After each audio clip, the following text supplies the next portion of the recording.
Step 2. We came to believe that a power greater than ourselves could restore us to sanity. The second step is necessary if we expect to achieve ongoing recovery. The first step leaves us with a need to believe in something that can help us with our powerlessness, uselessness, and helplessness. The first step has left a vacuum in our lives. We need to find something to fill that void. This is the purpose of the second step. Some of us didn't take this step seriously at first. We passed over it with a minimum of concern, only to find the next steps would not work until we worked step 2. Even when we admitted that we needed help with our drug problem, many of us would not admit to the need for faith in sanity. We have a disease, progressive, incurable and fatal. One way or another we went out and bought our destruction on the time payment plan.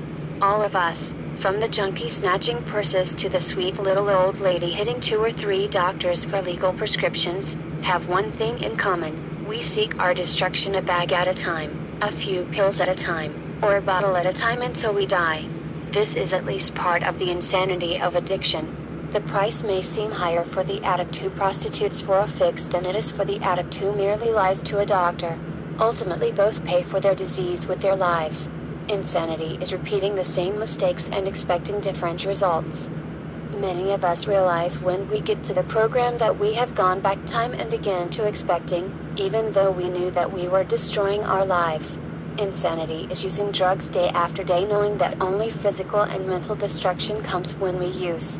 The most obvious insanity of the disease of addiction is the obsession to use drugs. Ask yourself this question: do I believe it would be insane to walk up to someone and say, "May I please have a heart attack or a fatal accident?" If you can agree that this would be an insane thing, you should have no problem with the second step. In this program, the first thing we do is stop using drugs. At this point, we begin to feel the pain of living without drugs or anything to replace them. The pain forces us to seek a power greater than ourselves that can relieve our obsession to use. The process of coming to believe is similar for most addicts. Most of us lack a working relationship with a higher power. We begin to develop this relationship by simply admitting to the possibility of a power greater than ourselves. Most of us have no trouble admitting that addiction had become a destructive force in our lives. Our best efforts resulted in ever greater destruction and despair. At some point, we realized that we needed the help of some power greater than our addiction. Our understanding of a higher power is up to us. No one is going to decide for us. We can call it the group, the program, or we can call it God. The only suggested guidelines are that this power be loving, caring and greater than ourselves. We don't have to be religious to accept this idea. The point is that we open our minds to believe. We may have difficulty with this, but by keeping an open mind, sooner or later, we find the help we need.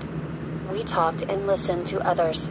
We saw other people recovering, and they told us what was working for them. We began to see evidence of some power that could not be fully explained. Confronted with this evidence, we began to accept the existence of a power greater than ourselves. We can use this power long before we understand it.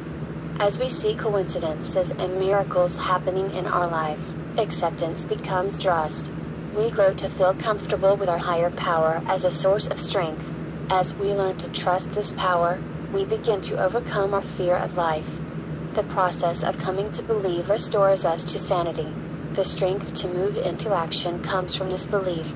We need to accept this step to start on the road to recovery.